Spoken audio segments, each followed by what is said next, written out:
கிறிஸ்துவுக்குள் பிரியமானவர்களே, ஆண்டவராகிய இயேசு கிறிஸ்துவின் நாமத்தில் என் அன்பின் வாழ்த்துக்கள்.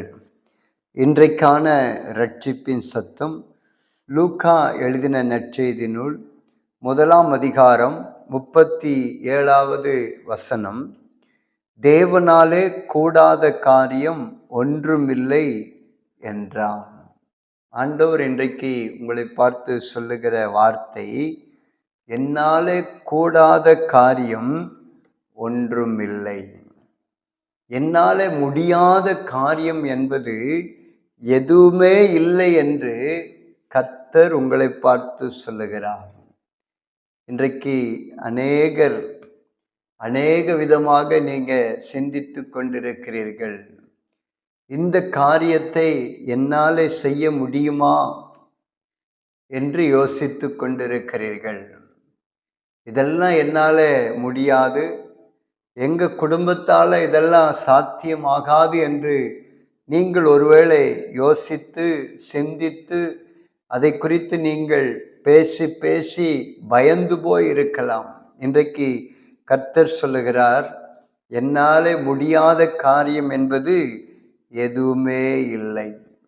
அதனால்தான் அப்போஸ்தலனாகிய பவுல் சொல்லுகிறார், என்னை பலப்படுத்துகிற கிறிஸ்துவினாலே எல்லாவற்றையும் செய்ய எனக்கு பலன் உண்டு.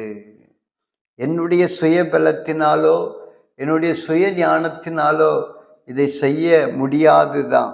ஆனாலும் என் ஆண்டவர் என்னை பலப்படுத்துகிற பொழுது எல்லாவற்றையும் செய்ய என்னாலே முடியும். இந்த விசுவாசத்திற்குள்ளே இன்றைக்கு நீங்க வரணும் அப்படின்னு ஆண்டவர் எதிர்பார்க்கிறார். என்னால இது முடியுமா, எங்க குடும்பத்தால இது முடியுமா அப்படின்னு நீங்க கேள்வி கேட்டுக்கிட்டு இருக்கிறீங்க.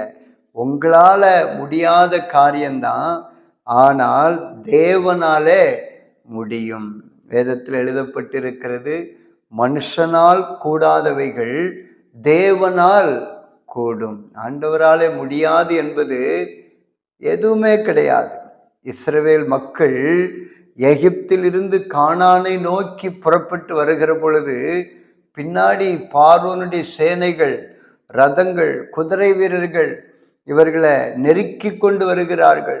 முன்னாடி பார்த்தீங்க அப்படின்னா செங்கடல், அந்த செங்கடலை தாண்டி போகவே முடியாது. மனுஷனால முடியாத காரியம்தான்.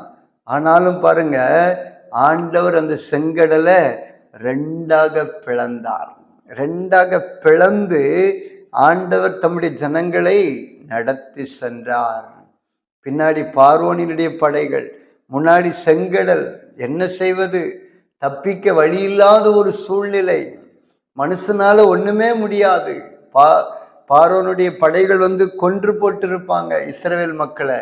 ஆனா இஸ்ரவேல் மக்கள் தேவனை நோக்கி கூப்பிட்டபடியினாலே ஆண்டவர் அவர்களுக்காக இறங்கி வந்து மனுஷனாலே முடியாத அந்த காரியத்தை ஆண்டவர் செய்தார். அந்த செங்கடல் அப்படியே ரெண்டாக பிளந்தது. அவர்கள் வெட்டாந்தரையில நடந்து போகிறது போல நடந்து போனார்கள். பின்னாடி என்ன நடந்தது அப்படின்னா, எதிரிகளும் அதே போல வருகிறார்கள். ஆனா ஆண்டவர் அப்படியே செங்கடலில் அவர்களை மூழ்கடித்தார். தம்முடைய ஜனங்களை மாத்திரம் காப்பாற்றினார். அதனால தேவனால முடியாத காரியம் என்பது எதுவுமே இல்லை. மனுஷனால முடியாதுதான், உங்களால முடியாதுதான்.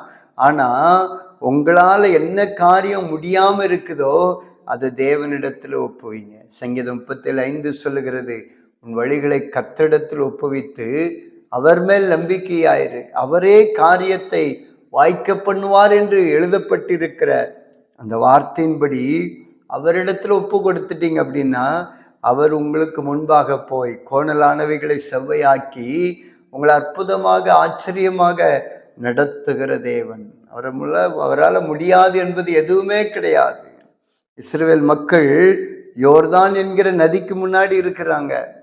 அடுத்தது அதை தாண்டி போக முடியாத ஒரு சூழ்நிலை, கரை புரண்டு ஓடுகிறது. ஆனா ஆண்டவர் என்ன பண்றாருன்னா, அந்த யோர்தானை அப்படியே ரெண்டாக பிளக்கிறார். அதை அப்படியே பிளந்து ஒரு புறத்துல குவியல் போல தண்ணீர் நிற்கிறது. அப்படியே தம்முடைய ஜனங்கள் நடந்து போகிறார்கள். பாருங்க, மனுஷனாலே கடக்க முடியாது. ஆனா தேவன் அற்புதம் செய்தபடியினாலே அங்கே அவர்கள் கடந்து போனார்கள். அதே போல ஆசீர்வாதத்தை சுதந்திரிக்க ரொம்ப பக்கத்துல வந்துட்டாங்க. ஆனா பெரிய ஒரு எரிகோ கோட்டை நிற்கிறது. அதை தகர்க்கணும் அப்படின்னா மனுஷனாலே முடியாத காரியம். ஆனா ஆண்டவர் என்ன பண்ணார்? 7 முறை 7 நாள் 7வது நாள் 7 முறை சுத்தி வாங்கன்னு ஆண்டவர் சொன்னார். பாருங்க, அதே போல 7 நாள் சுத்தி வந்தாங்க. 7வது நாள் 7 முறை சுத்தி வருகிற பொழுது கர்த்தருடைய பிரசன்னம் இறங்கினது. அப்படியே அந்த எரிகோ கோட்டை தரைமட்டமாய் மாறினது. மனுஷனால முடியாத காரியம்தான். ஆனா தேவன் அந்த காரியத்தை வெற்றியாய் முடிய பண்ணினார்.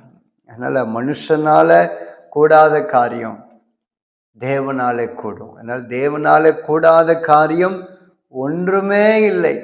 ஆகையினால நீங்க ஆண்டவர்கிட்ட கேளுங்க, ஆண்டவரே என்னை பலப்படுத்துங்க, இந்த காரியத்தை செய்து முடிக்க எனக்கு உதவி செய்யுங்க ஆண்டவரேன்னு ஆண்டவருடைய சமூகத்துல ஜெபம் பண்ணுங்க. ஆண்டவர் நிச்சயமாகவே உதவி செய்வார். ஆண்டவர் எனக்கு ஒரு தரிசனத்தை கொடுத்திருக்கிறார். இந்தியா முழுவதும் சுவிசேஷத்தை அறிவிக்கணும், இந்தியாவில் இருக்கிற எல்லா கிராமங்கள்ல இயேசுவை பத்தி சொல்லணும் அப்படிங்கிற தரிசனத்தை கொடுத்திருக்கிறார். அப்ப யோசித்தேன், ஆண்டவரே இந்த காரியங்கள் எல்லாம் என்னால முடியுமா? அப்ப ஆண்டவர் சொன்னார், உன்னால முடியாது, ஆனா என்னால முடியும். பாருங்க, 20 வருஷமா சுவிசேஷத்தை அறிவித்து கொண்டே இருக்கிறேன். இந்த வருடத்தின் ஆரம்ப நாட்கள்ல ஆண்டவர் சொன்னார், முதல்ல நீ இருக்கிற அந்த பகுதியில ஒரு கிராமம் கூட விடாம எல்லா இடத்துக்கும் சுவிசேஷத்தை அறிவி, அடுத்தது பக்கத்து மாவட்டத்துக்கு போ அப்படின்னு ஆண்டவர் சொன்னார். 3 மாவட்டம், திருப்பத்தூர் மாவட்டம், வேலூர் மாவட்டம், ராணிப்பேட்டை மாவட்டம், 3 மாவட்டத்தில் இருக்கிற எல்லா கிராமங்கள்ல இயேசுவை பத்தி சொல்லணும் அப்படிங்கிற ஒரு காரியத்தை ஆண்டவர் இந்த வருடத்துல கொடுத்திருக்கிறார். அதன்படி நாங்கள் செயல்பட்டு கொண்டிருக்கிறோம். எங்களால முடியாத காரியம்தான், ஆனா தேவன் சொன்னார் என்னால முடியும், ஆகையினால உங்களை நான் பலப்படுத்துவேன் என்று சொன்னார்.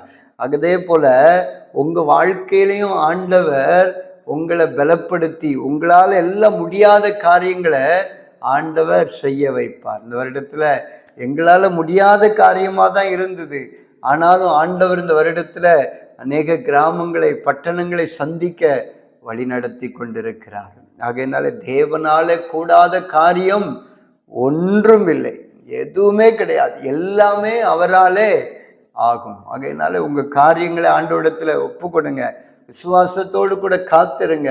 தேவன் நிச்சயமாகவே உங்களுக்கு அற்புதம் செய்வார், அற்புதம் செய்வார். நம்ம ஜெபிக்கலாமா? பரலோக தகப்பனே, இந்த நாளுக்காக இந்த வேலைக்காக நன்றி. இந்த நாளில் என்னோடு கூட இணைந்து ஜெபிக்கிற ஒவ்வொரு பிள்ளைகளையும் ஆசீர்வதி. எந்தெந்த காரியங்கள் எல்லாம் தடைபட்டு இருக்கிறதோ அதெல்லாம் ஒரு அற்புதம் செய்து கர்த்தர் வாழ வைப்பீரா. உம்மால எல்லா காரியங்களும் முடியும் என்பதை கர்த்தர் நீர் நிரூபிக்க வேண்டும் என்று ஜெபிக்கிற ஆசீர்வதி. என்னோடு கூட இணைந்து ஜெபிக்கிற ஒவ்வொரு பிள்ளைகளையும் ஆசீர்வதி. துதி கன மகிமை எல்லாம் ஒருவருக்கு மாத்திரம் செலுத்துகிறோம். இயேசுவின் நாமத்தில் ஜெபிக்கிறோம் நல்ல பிதாவே, ஆமென், ஆமென்.